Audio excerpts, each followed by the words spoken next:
নমস্কাৰ এই মুহূৰ্তত আহি পৰিছে ৰাতিপুৱা কেইবাটাও বিগ ব্ৰেকিং নিউজ গোটেই অসম তথা ভাৰতৰ বিভিন্ন প্ৰান্তৰ পৰা যুগুতোৱা হৈছে কেইবাটাও গুৰুত্বপূৰ্ণ খবৰ এনেবোৰ খবৰ নিতৌ চাই থাকিবলৈ চেনেলটো ছাবস্ক্ৰাইব কৰি ভিডিঅ'টোত লাইক কৰি উঠাই দিব বন্ধু বান্ধৱীসকল এই মুহূৰ্তত দিব লৈছোঁ ৰাতিপুৱা প্ৰথমটো খুবেই গুৰুত্বপূৰ্ণ খবৰ সভাৰ মাজতেই প্ৰতিবাদৰ সন্মুখীন শিলাদিত্য দেৱ চলিত সভাৰ মাজতেই প্ৰতিবাদৰ সন্মুখীন হৈছে হিন্দুত্ববাদী নেতা শিলাদিত্য দেৱৰ উপস্থিতিৰ পাছতেই সভাত উত্তপ্ত পৰিস্থিতি মুখ্য অতিথি হিচাপে গৈ প্ৰতিবাদৰ সন্মুখীন হৈছে শিলাদিত্য মুৰ্দাবাদ গৌবেগ ধ্বনিৰে সভাৰ চৌহদত উত্তপ্ত পৰিস্থিতি অসম বঙালী যুৱ ছাত্ৰ ফেডাৰেশ্যনৰ সদস্যই সাব্যস্ত কৰে এই প্ৰতিবাদ মাৰ্গেৰিটা আঞ্চলিক সমিতিৰ সভাত উপস্থিত হৈছিল শিলাদিত্য দেৱ বেংগলী ভাষী সমাজক বিভক্ত কৰাৰ অভিযোগ শিলাদিত্য দেৱৰ বিৰুদ্ধে এই মুহূৰ্তত দিব লৈছোঁ ৰাতিপুৱা পৰৱৰ্তী খুবেই গুৰুত্বপূৰ্ণ খবৰ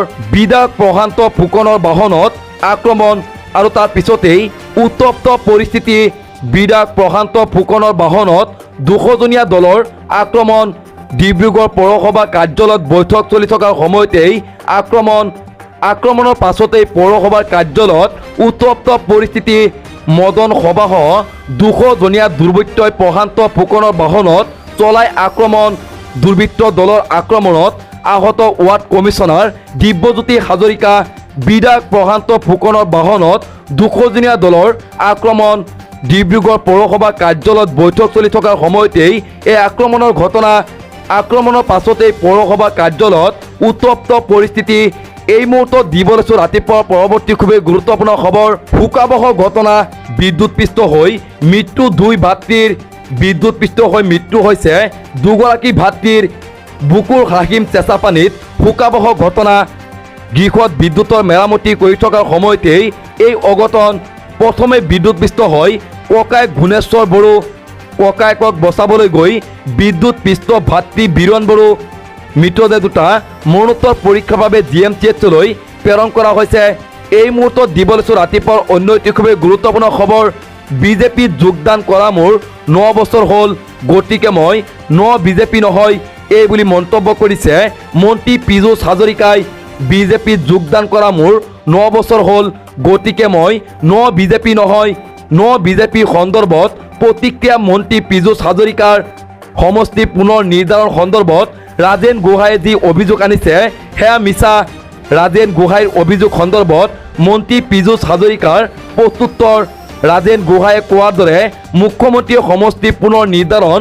কৰা নাই নিৰ্বাচন আয়োগেহে কৰিছে সমষ্টি পুনৰ নিৰ্ধাৰণৰ কাম তেওঁ কোৱাৰ দৰে যদি মুখ্যমন্ত্ৰীয়ে কৰিছে তেওঁ জাতিৰ বাবে মহানায়ক হ'ব মুখ্যমন্ত্ৰী হিমন্ত বিশ্ব শৰ্মা খিলঞ্জীয়াৰ বাবে 104টা সমষ্টি জয়ী হোৱাৰ পথ সুচল কৰিলে সমষ্টি পুনৰ নিৰ্ধাৰণে সিদ্ধাৰ্থ ভট্টাচাৰ্যৰ সন্দৰ্ভতো মন্তব্য পীযুষ হাজৰিকাৰ সিদ্ধাৰ্থ ভট্টাচাৰ্যক মই সন্মান কৰোঁ এই বুলি মন্তব্য কৰিছে পীযুষ হাজৰিকাই যদি ভাল কাম কৰিছোঁ সিদ্ধাৰ্থ দাই ক্ৰেডিট পাব লাগে যদি বেয়া কৰিছোঁ তাৰ ভাগ ল'ব লাগে ভূপেন বৰাই উচ্চতাই জোল খাব বিচাৰিছে বুলি মন্তব্য পীযুষ হাজৰিকাৰ 2026 চনৰ বিধানসভা নিৰ্বাচনত 100 পাৰ হ'ব বুলি মন্তব্য পীযুষ হাজৰিকাৰ বিজেপিত যোগদান কৰা মোৰ 9 বছৰ হ'ল গতিকে মই বিজেপি নহয় এই মুহূৰ্তত দিব লৈছোঁ ৰাতিপুৱাৰ পৰৱৰ্তী খুবেই গুৰুত্বপূৰ্ণ খবৰ ব্যক্তিগত স্বাৰ্থক গুৰুত্ব দিলে বিপৰ্যয়ৰ সন্মুখীন হ'ব দল সাধাৰণ কৰ্মীক গুৰুত্ব দিয়ক মুখ্যমন্ত্ৰী হিমন্ত বিশ্ব শৰ্মা পুনৰ হিমন্ত চৰকাৰৰ প্ৰতি ক্ষোভ উজাৰিলে ৰাজেন গোহাঁই সমষ্টি পুনৰ নিৰ্ধাৰণৰ ফলত কলিয়াবৰ আৰু নগাঁও সমষ্টি হেৰুৱাব বিজেপিয়ে নগাঁও সমষ্টি পুনৰ নিৰ্ধাৰণৰ কুফল অনাগত সময়ত ভোগ কৰিব হিন্দু মানুহে দলীয় স্বাৰ্থতকৈ ব্যক্তিগত স্বাৰ্থক অধিক গুৰুত্ব দিলে বিপৰ্যয়ৰ সন্মুখীন হ'ব বিজেপি দল মুখ্যমন্ত্ৰীয়ে সাধাৰণ কৰ্মীক গুৰুত্ব দিবলৈ শিকক সকলোৰে লগত মিলি জুলি সিদ্ধান্ত লওক মুখ্যমন্ত্ৰী হিমন্ত বিশ্ব শৰ্মাই এককভাৱে সিদ্ধান্ত লোৱাৰ ফলতেই এই অৱস্থা বিজেপিৰ অসমত দলীয় অসন্তুষ্টি যথেষ্ট বৃদ্ধি পাইছে লোকসভা নিৰ্বাচনত ইয়াৰ প্ৰভাৱ নিশ্চয় পৰিব 10 বছৰ পিছত কেন্দ্ৰত চৰকাৰ সলনি হ'লেই এই কথা বুজিব জনতাই অসমৰ সৰ্বত্ৰে এতিয়া অসন্তুষ্টি চলিছে উজনিত বিজেপিৰ দলীয় কৰ্মী অসন্তুষ্ট বৰাক উপত্যকাতো দলীয় কৰ্মী অসন্তুষ্ট মুখ বৰাকৰ পৰা বহুতে ফোন কৰি অসন্তুষ্টি প্ৰকাশ কৰিছে। দিল্লীত মুখ্যমন্ত্ৰীক লগ পাবলৈ গৈছিলোঁ, 2 ঘণ্টা অপেক্ষা কৰাৰ পিছতো লগ নকৰিলে, মই অপমানিত হৈ ঘূৰি আহিলোঁ। পিছত মোৰ ল'ৰাক ফোন কৰি আকৌ মাতিলে। এই মুহূৰ্তত দিব লৈছোঁ ৰাতিপুৱা পৰৱৰ্তী খুবেই গুৰুত্বপূৰ্ণ খবৰ। 5,000 সমৰ্থকক লৈ কংগ্ৰেছত যোগদান বিজেপি নেতাৰ। 5,000 সমৰ্থকক লৈ কংগ্ৰেছত যোগদান কৰিছে বিজেপিৰ জ্যেষ্ঠ নেতা। নিৰ্বাচনৰ পূৰ্বে বিজেপিত এটাৰ পাছত আন এটা মুখ্যম আঘাত। মধ্যপ্ৰদেশ বিজেপিত আঘাত সানি কংগ্ৰেছত যোগ দিলে সমৰেন্দ্ৰ পেটেলে।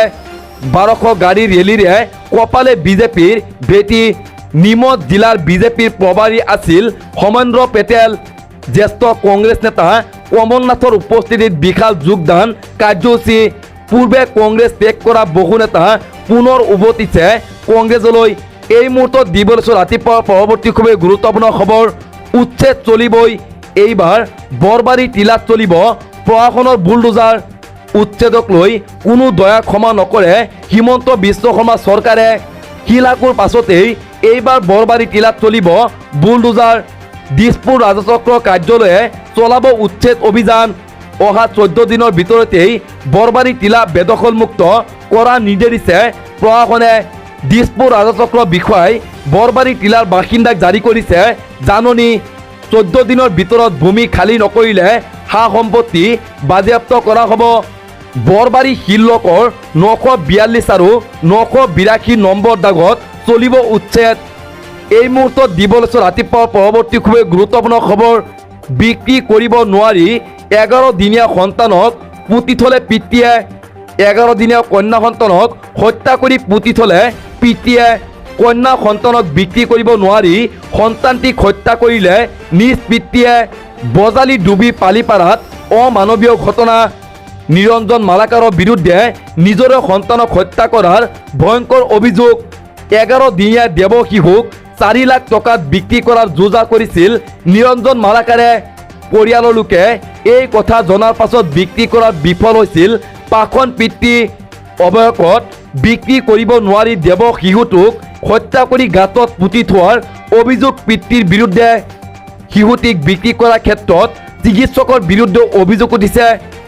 শ্বহীদ মদন দাউতা অসামৰিক চিকিৎসালয়ৰ চিকিৎসক দিগন্ত চৌধুৰীৰ নাম উল্লেখ কৰিছে পত্নীয়ে।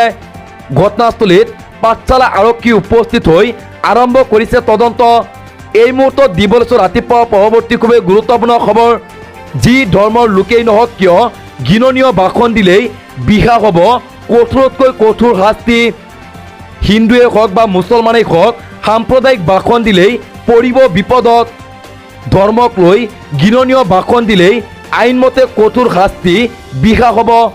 পুনৰ এবাৰ স্পষ্ট কৰি দিলে উচ্চতম ন্যায়ালয়ে। ঘৃণামূলক ভাষণৰ গোচৰসমূহ সম্প্ৰদায় বা ধৰ্ম নিৰ্বিশেষে আইন অনুসৰি মোকাবিলা কৰিব লাগিব। ন্যায়াধীশ সঞ্জীৱ খান্না আৰু SDN ভাতৃৰ বিচাৰপীঠৰ গুৰুত্বপূৰ্ণ ৰায়দান। হাৰিয়ানা সাম্প্ৰদায়িক সংঘৰ্ষৰ পিছতেই এটা গোটে দাখিল কৰিলে আবেদন। মুছলমানসকলৰ সামাজিক অৰ্থনৈতিক বৰ্জনৰ আহ্বানৰ বিৰুদ্ধে ব্যৱস্থা ল'বলৈ অনুৰোধ কৰিছিল আবেদনত। ইউনিয়ন মুছলিম লীগে এটি সমদলত হিন্দুসকলৰ বিৰুদ্ধে শ্লোগান দিয়াৰ কথা উল্লেখ কৰিছিল অধিবক্তাই। বিচাৰপীঠে কয় যে ঘৃণামূলক গোচৰৰ ক্ষেত্ৰত সকলোকে সমান চোৱা হ'ব। কোনোবাই ঘৃণামূলক ভাষণ দিলে আইন অনুসৰি ব্যৱস্থা গ্ৰহণ কৰা হ'ব বুলি মন্তব্য বিচাৰপীঠৰ। এই গোচৰ সন্দৰ্ভত 25 আগষ্টত গ্ৰহণ কৰা হ'ব পৰৱৰ্তী শুনানি। এই মুহূৰ্তত দিব লৈছোঁ ৰাতিপুৱা পৰৱৰ্তী খুবেই গুৰুত্বপূৰ্ণ খবৰ। চাহত বৰবি। এইবাৰ ৰাজ্যত এটা প্ৰান্তত চাহৰ নামত বিক্ৰী হৈছে বৰবি। চাহ খাওঁতে সাৱধান হওক আপুনি। চাহৰ নামত বজাৰত বিক্ৰী কৰা হৈছে বৰবি। ৰাসায়নিক ৰং মিহলোৱা চাহপাতেৰে ভৰিছে সমগ্ৰ ৰাজ্য। স্বাস্থ্যৰ বাবে অতিকৈ ক্ষতিকাৰক ৰং মিহলোৱা চাহপাত। অসমৰ বজাৰত উভয় নদী কৃত্ৰিম ৰং মিহলোৱা চাহপাত। চাহপাতৰ নমুনা পৰীক্ষাত পোহৰলৈ আহিছে এই ভয়ংকৰ তথ্য। সমগ্ৰ উত্তৰ পূৰ্বাঞ্চলতেই বিক্ৰী হৈছে ৰং মিহলোৱা চাহপাত। সৰ্বভাৰতীয় চাহ ব্যৱসায়ী সংস্থাৰ ভয়ংকৰ অভিযোগ। বন্ধু বান্ধৱীসকল, ইমানেই আছিলে ৰাতিপুৱাৰ কেইবাটাও গুৰুত্বপূৰ্ণ খবৰ। যদি ভিডিঅ'টো চাই ভাল পাইছে, ভিডিঅ'টোত লাইক কমেণ্ট ছাবস্ক্ৰাইব কৰিবলৈ একদমেই নাপাহৰিব। যদি ফেচবুক পেজত চাই আছে, অনুগ্ৰহ কৰি পেজটো ফ'ল' কৰিব। ধন্যবাদ।